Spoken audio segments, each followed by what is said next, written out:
Experiment ইয়াৰ এক্সপেৰিমেণ্টটোৰ নাম হ'ল টকা কি মানি আচ্ছা কোনে কোনে ধনী হ'ব বিচাৰে টকা কাক নালাগে নালাগে টকা নালাগে আচ্ছা কেনেকে খাবা খেতি কৰি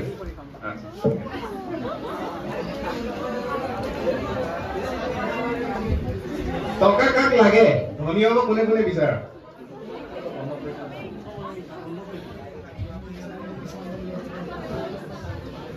কোনে কোনে ধনী হ'ব বিচাৰে টকা কাক লাগে হাত উঠোৱা চবকে লাগে হা চবকে লাগে আচ্ছা আজি ধনী হোৱাৰ অভিযোগ এটা আছে কিন্তু আজি 500 টকা ধনী হ'ব পাৰা ঠিক আছে আৰু মই যোনে ইচ্ছা কৰে এই 500 টকা দি দিম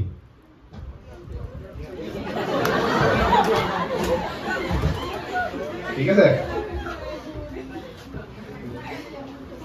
যোনে ইচ্ছা কৰে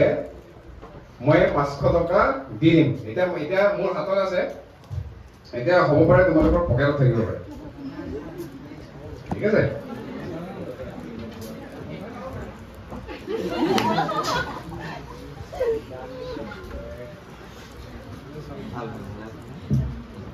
Thirty seconds. I think 30 seconds. It 30 seconds one. 20 seconds man hoise. I think 30 seconds hole it yeah. Moi eto announce korar pasot je toka to moi dim. Announce korar pasot 30 seconds par hol. 45 seconds par hol. Kak lagi agbarin jabo lagi.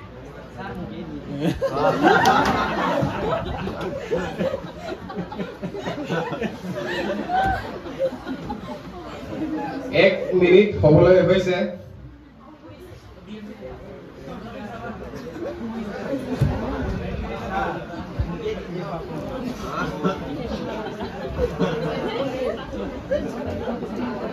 एक minute 15 second হবলৈ হৈছে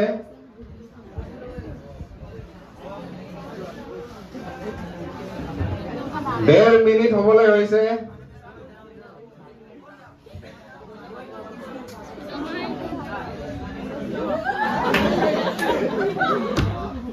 দেড় minute হবলৈ হৈছে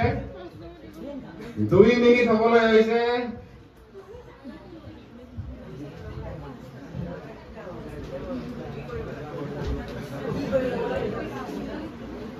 মোৰ পকেটত যাব আৰু পাৰ্সত ভৰাম আৰু পাৰ্সটো খুলিছো আৰু কাকো নালাগে নালাগে এই এক্সপেৰিমেণ্টটো একাৰণে ইন্টাৰেষ্টিং মই কিয় এক্সপেৰিমেণ্টটো কৰিলো অলপ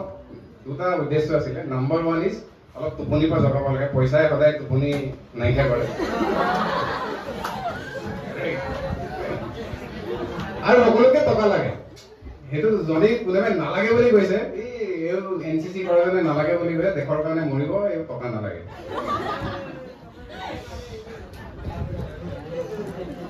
সকলোকে বেসিক নেসেসিটিৰ কাৰণে আমি খাবলৈ দিবলৈ টকা লাগে টকাটো এটা ইকোনমিক সিস্টেম আমাৰ ইকোনমিক্স স্যাৰ এজন আছে এই ভালকে জানে এর দেখিছা এর কি হয় ভেকুলি ক্রিয়া অ্যাকশন এতিয়া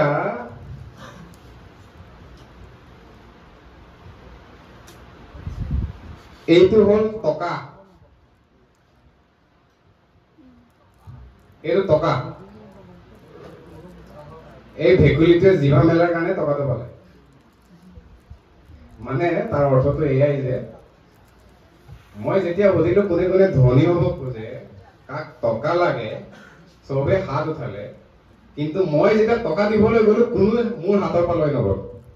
মানে সেই তাৰ পৰা যে উঠি এই এজন আছে যোনে সদিচ্ছা দেখাইছিলে যে মোৰ টকাটো লাগে উঠিছিলেও কিন্তু ইয়াৰ পৰা ওলাব নোৱাৰিলে অলপ দিগদাৰ মানে এই কেজনে বহুত বাধা দিলে তই কিয় ল'লি মই মানে বোলে মোৰ লগৰটোৱে ল'লে নহ'ব নহয় হয় নাই বাধা দিলো এই বেঞ্চটো অলপ ঠেক বহুত ইচ্ছা আছিলে কিন্তু ল'ব নোৱাৰিলে সেই একশ্যন সেই ক্ৰিয়াটো কৰিব নোৱাৰিলে মানে এওঁ চিটৰ পৰা উঠি পিনি এই বাধাখিনি ক্ৰছ কৰি ইমান গাল বাধা আছে 1 2 3 4 5 6 7 8 10 এই 10টা বাধা ক্ৰছ কৰি আহি মোৰ হাতৰ পৰা ল'ব নোৱাৰিলে সেইকাৰণে ধনী আজি নহ'ল দুৰ্ভাগ্য 500 টকা এটা পাবলগীয়া আছিলে কিন্তু নহ'ল অনলি বিকজ কাৰণটো এইটোৱে যে আমি বহুত কথা ভাবো আমি ভাবো যে মোক এইটো লাগে মোক আমুক লাগে মোক তামুক লাগে মই এইটো হ'ব বিচাৰো মই সেইটো হ'ব বিচাৰো মোক পৰীক্ষাত পাছ কৰিব লাগে মই পঢ়িব লাগে কিন্তু শুই উঠি পিনি সেই পেনটো লিখি পিনি কোনো নপঢ়ে মানে এই বাধাখিনি যে আছে ইয়াত যিমানখিনি বাধা আছে সেইটো ক্ৰছ কৰিব নোৱাৰে টোপনি লাগে মোৰ বোলে খেলিবলৈ মন যায়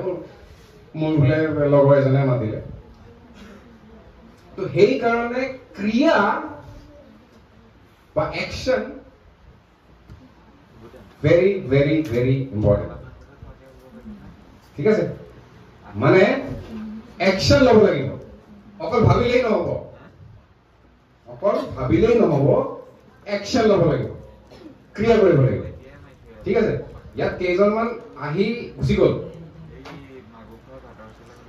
100 জন মান আছিলে এতিয়া 70 জন মান আছে ঠিক আছে আৰু মই ভাল পাইছো এওঁলোকে গুচি যোৱাৰ কাৰণে কিয় মই এই 2 ঘণ্টা যে হ'ল ধৈৰ্য সহকাৰে থাকিবলৈ যে ৰিকুৱেষ্ট কৰিছিলোঁ এওঁলোকৰ ধৈৰ্য নহ'ল বা বেলেগ কাৰণতো থাকিব পাৰে কিন্তু ফিল্টাৰ আউট হৈ গ'ল ঠিক আছে ফিল্টাৰ আউট হৈ গ'ল এতিয়া উই কেন ফ'কাছ এতিয়া আমি ফ'কাছ কৰিব পাৰোঁ আমি যি ইয়াৰ পৰা আপোনালোকে যি অকণমান হ'লেও যি লৈ যাব খোজে প্ৰথম কথা হ'ল একশ্যন কৰিবই লাগিব ক্ৰিয়া কৰিব লাগিব নহ'লে আজি 500 টকা পাবলগীয়া আছিলে কিন্তু নাপালে ঠিক আছে এতিয়া নেক্সট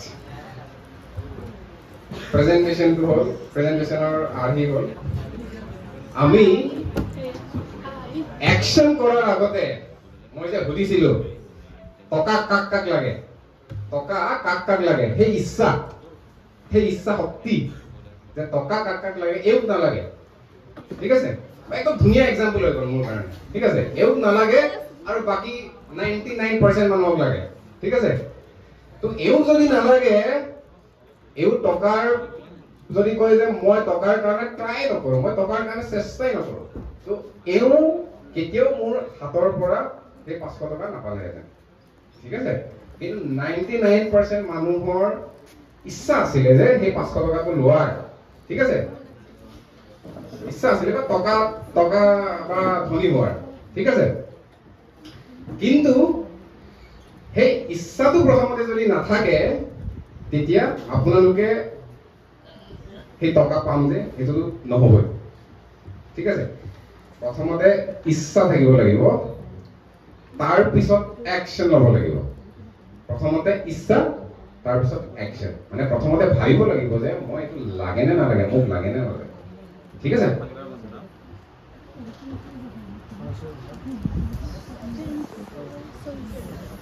আচ্ছা চান্স অৰ চইচ মানে এইটোৱে যে মই এনেকুৱা হ'ব পাৰে 500 টকা মোৰ তাত আছে মই কাৰোবাৰ পকেটত দি দিলোঁ এনেকুৱাও হ'ব পাৰে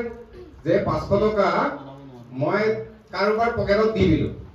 আৰু যোনে পকেটত পালে তাৰ কাৰণে ভাগ্য সি নিবিচাৰাকেও পাই গ'ল সি কষ্ট নকৰাকেও পাই গ'ল সি ট্ৰাই নকৰাকেও পাই গ'ল সি একশ্যন নোলোৱাকেও পাই গ'ল সেইটো হ'ল চান্স ভাগ্য আৰু মই মোৰ বিশ্বাস যে 90% মানুহ আহিব হ'ব দেখা যাব কি হয় সায়েন্সত পঢ়িছো সায়েন্সত এডমিশ্যন লৈছো আৰ্টছত এডমিশ্যন লৈছো জেনেৰেল কলেজত এডমিশ্যন লৈছো এনচিচিত গৈছো দেখা যাওকচোন কি হয়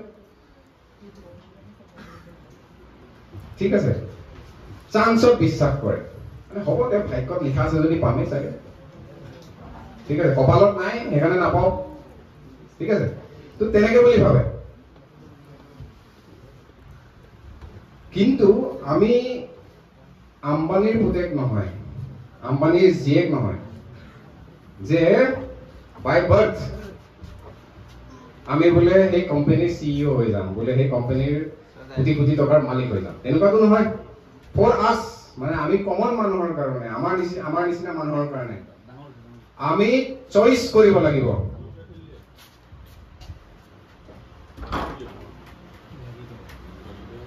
আমি চইচ কৰিব লাগিব, মানে আমি এক্টিভলি চইচ কৰিব লাগিব যে মই কি কৰিম কি নকৰিম, সেইটো এক্টিভলি চইচ কৰিব লাগিব। ভাগ্যত এৰি দিলে নহ'ব। তাৰ বিনিময়ে যে ভাগ্যত এৰি দিব নোৱাৰো, আমি চইচ কৰিব লাগিব, মানে আমি এক্টিভলি ভাবিব লাগিব যে আমি এইটো কৰিম বা নকৰিম।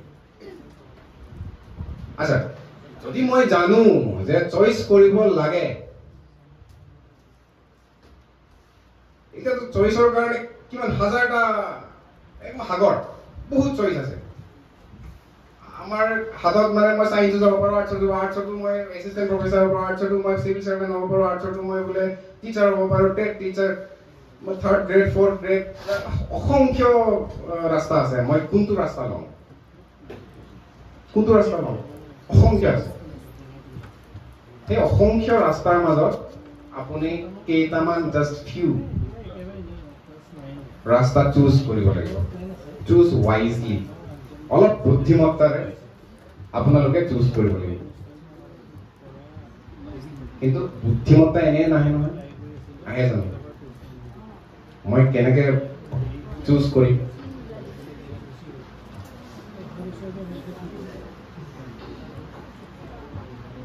আপোনালোকে যদি চুজ কৰিব বিচাৰিছে, সেইটো বুদ্ধিমত্তাৰে, জীৱনত ক্লিয়াৰিটি লাগে। মানে জীৱনত কি কৰিম বা নকৰিম সেইটো স্বচ্ছভাৱে দেখা পাব লাগে। আপোনালোকে স্বচ্ছভাৱে দেখা পাব লাগে। যেতিয়ালৈকে লাইফত ক্লিয়াৰিটি নাহে, লাইফত স্বচ্ছতাৰে যদি দেখিব পৰা আপোনালোকৰ ক্ষমতা নাথাকে, তেতিয়ালৈকে আপোনালোকৰ কোনটো মই চুজ কৰিম, কেনেকে কৰিম, জীৱনত কেনেকে আগবাঢ়িম, কোনটো পাথ ল'ম, মই টিচাৰ হ'ম নে কি হ'ম, সেই ক্লিয়াৰিটিটো নাহিব। প্ৰথমতে জীৱনৰ ক্লিয়াৰিটিটো লাগে। আপোনালোকে যদি জীৱনৰ ক্লিয়াৰিটি নাথাকে, তেতিয়ালৈকে আপুনি পাথ চুজ কৰে বা ৰাস্তা কোনটো ল'ম সেইটো অসুবিধা পাব। সেইকাৰণে জীৱনৰ ক্লিয়াৰিটি লাগে। আচ্ছা, জীৱনৰ ক্লিয়াৰিটি কেনেকে? যোনটো মই ভাবো জীৱনৰ বহুত আগতে মোৰ আগতে আমাৰ ডক্টৰ ইন্দ্ৰনীল আৰু আমাৰ বিশেষ বক্তাসকলে কৈ গৈছে যে গোল, জীৱনৰ লক্ষ্য, এইটো বহুত আমি এছেত বহুত লিখো। ক্লাছ আই থিংক 8 মানৰ পৰাই তোমাৰ জীৱনৰ লক্ষ্য কি এইবুলি বোলে এটা এছে এটা লিখিবলৈ দিয়ে, হয় নাই? আপোনালোকে লিখিছেও চাগে। কিন্তু এইটো অকল গল্প হৈ থাকিলে বা এছে হৈ থাকিলে নহ'ব। তোমালোকে লাইফত যদি ক্লিয়াৰিটি লাগে, ওৱান অফ দ্য ৱেইজ, এটা ধুনীয়া এটা तरीका, एक तरीका है लाइफ में क्लियरिटी लाने के लिए, एंड ये तरीका है सेटिंग योर गोल। मैं लाइफत मोर लक्ष्य की হয় এটো সেট কৰিব লাগে। মই কি হ'ব বিচাৰো বা নিবিচাৰো, এই গোলটো সেট কৰিব লাগে। And this is very, very, very, very, very important. This is the starting point. এইটোৱে হ'ল যেতিয়া আমি 100 মিটাৰ দৌৰো, ফাৰ্ষ্ট লাইনত খাৰা কাৰণে মানে the goal is 100 meters, এই ফিনিশিং লাইনটো। আমি ফিনিশিং লাইনটো যে আছে আমি সেট কৰিব লাগে, এইটো ফাৰ্ষ্ট ষ্টেপ। আপোনালোকৰ যদি গোল নাই আজি, নো ইছ্যুজ। মই দেখিছিলোঁ কোনোবাই হাত নোথোৱাকৈ আছিলে, গোল ইন লাইফ কাৰণ নাই, যদি জীৱনৰ লক্ষ্য এতিয়ালৈকে ছেট কৰা নাই, that is fine, that is fine, এইটো একো নাই। বিকজ আমি সেইকাৰণে গাইডেন্স দিবলৈ আহিছোঁ। ওৱান অফ মাই মোৰ পাৰ্চনেল এটা আশা আছে যে যিহেতু মই এইটো জেগাৰ পৰা ওলাই আহিছোঁ, এইটো জেগাৰ পৰা ওলাই আহি কিবা এটা বেকগ্ৰাউণ্ডত আছো আৰু সেইটো সময়ত আমাক গাইডেন্স দিয়া মানুহ যিহেতু নাছিলে আপোনালোকে সেই অসুবিধাখিনি যাতে ভুগিব নালাগে সেইটো প্ৰচেষ্টাৰে এই প্ৰগ্ৰেমখন গতিকে নো ৱৰিজ একো নাই তোমালোকৰ যদি আজি গ'ল ছেট কৰা নাই আজিৰ দিনত যদি গ'ল ছেট কৰা নাই ইট ইজ ফাইন এবছলিউটলি ফাইন ঠিক আছে এতিয়া মই শিকাম গ'ল ছেট কেনেকে কৰিব লাগে ষ্টেপ বাই ষ্টেপ ফাৰ্ষ্ট যোনটো ষ্টেপ হয় আজি ৰাতি ঘূৰি যাওঁগে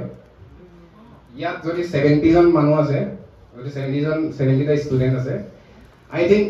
30-40% ষ্টুডেণ্টে বা তাতকৈ কম ষ্টুডেণ্ট হ'লেও এই এক্সপেৰিমেণ্টটো কৰিবলৈ আশা কৰিছোঁ মই যে আজি ৰাতি এই ষ্টেপখিনি কৰিব ঠিক আছে কাৰণ এইটোৱে প্ৰথম পদক্ষেপ গোল ইন লাইফ আমাক সেই হাউটোলৈ যোৱাৰ আগতে এই যোনটো হাউ বুলি আছে নহয় কেনেকৈ ছেট কৰিবলৈ যোৱাৰ আগতে অলপ ফিলচফিকেল আণ্ডাৰষ্টেণ্ডিং লাগে অলপ আধ্যাত্মিকতা লাগে যে কিয় আমাক গ'ল ছেট কৰিব লাগে আমি গ'ল ছেটিং কিয় ইমান দৰকাৰ আমি মানুহ হিচাপে গ'ল ছেট কিয় কৰিব লাগিব জীৱ জন্তুৱে গ'ল ছেট কৰে নেকি কেতিয়াবা নকৰে তাৰপিছত আমি আহিম যে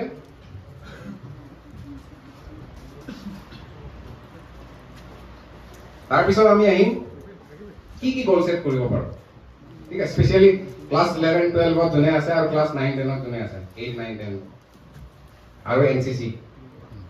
ঠিক আছে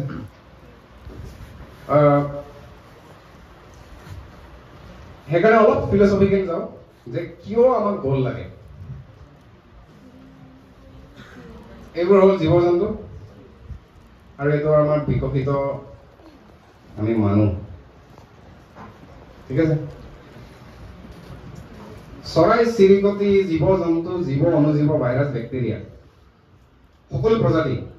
এটা মৌলিক লক্ষ্য থাকে দ্য প্ৰাইমেৰী গ'ল আৰু সেই গ'লটোৰ নাম মই দিছো খাও পিও জিও গ'ল কি খাও পিও জিও ঠিক আছে খাও পিও জিও তাৰ মিনিংটো এইটোৱে যে প্ৰতিটো অৰ্গেনিজম এনি লাইফ ফৰ্ম যিকোনো জীৱ প্ৰথম এওঁলোকৰ মৌলিক গ'লটো হ'ল মৌলিক লক্ষ্যটো হ'ল জীয়াই থকা নিজৰ প্ৰজাতিৰ প্ৰজনন কৰা প্ৰজাতিৰ অস্তিত্ব ৰক্ষা কৰা ঠিক আছে আমি মানুহ হিচাপে আমি জন্তু নেকি বাৰু কোনে কোনে ভাবে জন্তু বুলি হাত উঠাওক আমি জন্তু হয়নে নহয় নহয় কিন্তু সাইন্টিফিক্যালি আমিও এবিধ জন্তু ঠিক আছে আমাৰ প্ৰজাতিৰ নাম হ'ল হোমো সেপিয়েন্স আমাৰ প্ৰজাতিৰ নাম হ'ল হোমো সেপিয়েন্স ঠিক আছে আমাৰ প্ৰজাতিৰ নাম হ'ল হোমো সেপিয়েন্স আমি অলপ বেলেগ খালি আমি বাকী জন্তুবোৰতকৈ অলপ বেলেগ এই ধুনীয়া এটা বক্তব্যত কৈছিলে প্ৰশ্ন কৰিব লাগে মই কোন হয় নহয় মূল আধাৰটো সেইটোৱে জন্তুৱে কেতিয়াও নুসুধে নিজকে কি মই কোন কিন্তু মানুহে সুধিব পাৰে আচ্ছা মানুহো খাও পিও জিও গ'ল কৰে খাও পিও জিও যোনটো লক্ষ্য সেইটো মানুহো কৰে নহ'লে কেনেকৈ জীয়াই থাকিব ৰাইট হয় নহয় খাও পিও জিও গ'ল কৰে আমিও জন্তু হয় সেইকাৰণে আমিও কৰোঁ কিন্তু এইটো মৌলিক গ'ল মৌলিক লক্ষ্য তাৰ উপৰিঞ্চি আমাৰ হায়াৰ গ'ল আছে আমি অলপ উচ্চস্তৰীয় এটা লক্ষ্য স্থিৰ কৰোঁ মানুহ হিচাপে যদি আমি মানুহ হয় যদি আমি বিকশিত হৈ মানুহলৈ পৰিৱৰ্তন হৈছো আপোনালোকৰ উচ্চস্তৰীয় এটা লক্ষ্য থাকিব লাগে যদি জন্তু বুলি ভাবা নিজকে তেতিয়া সেই খাও পিও জিও গ'লেৰে জীৱনত প্ৰথমতে খাবা, প্ৰথমতে যত্ন হ'বা, খাবা, জীয়াবা, প্ৰজনন কৰিবা, বিয়া হ'ব, ল'ৰা ছোৱালী জন্ম দিবা, তাৰপিছত মৰি থাকিবা, হয় নে? কিন্তু যদি আমি নিজকে মানুহ বুলি ভাবো, তেতিয়া এটা গ'ল থাকিব লাগে, এটা লক্ষ্য থাকিব লাগে, এটা উচ্চ স্তৰৰ লক্ষ্য থাকিব লাগে। সেইকাৰণে লক্ষ্য থকাটো উচিত, জীৱনৰ লক্ষ্য। আচ্ছা, সেইটো ফিলচফিকেল পাৰ্টটো হৈ গ'ল। এতিয়া অলপ ডিটেইলছত কি গ'ল আমি ছেট কৰিব পাৰোঁ, আমাক গ'ল কেনেকুৱা ধৰণৰ ছেট হ'ব লাগে, এনে দেখা পাইছা ন? দেখা নোপোৱাকৈ আছে নেকি বাৰু? দেখা পোৱা নাই নেকি? প্ৰথমতে হ'ল জীৱনৰ লক্ষ্যৰ কথা ক'লোৱেই। এটা জীৱনৰ লক্ষ্য, এক্সাম্পল, উদাহৰণস্বৰূপে জীৱনৰ লক্ষ্য হ'ব পাৰে, মই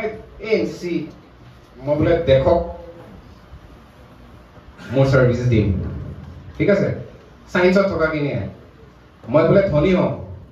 সেইটো জীৱনৰ লক্ষ্য হ'ব পাৰে, ঠিক আছে। মই ডক্টৰ ইঞ্জিনিয়াৰ হ'ম, হৈ পিনি ছ'চাইটিক কণ্ট্ৰিবিউট কৰিম, সেইটো জীৱনৰ লক্ষ্য হ'ব পাৰে। ঠিক তেনেদৰে আপুনি প্ৰথমতে আপোনাৰ জীৱনৰ লক্ষ্যটো বাছি লওক। তাৰ কাৰণে আপুনি অলপ ভাবিব লাগিব, কাৰণ জীৱন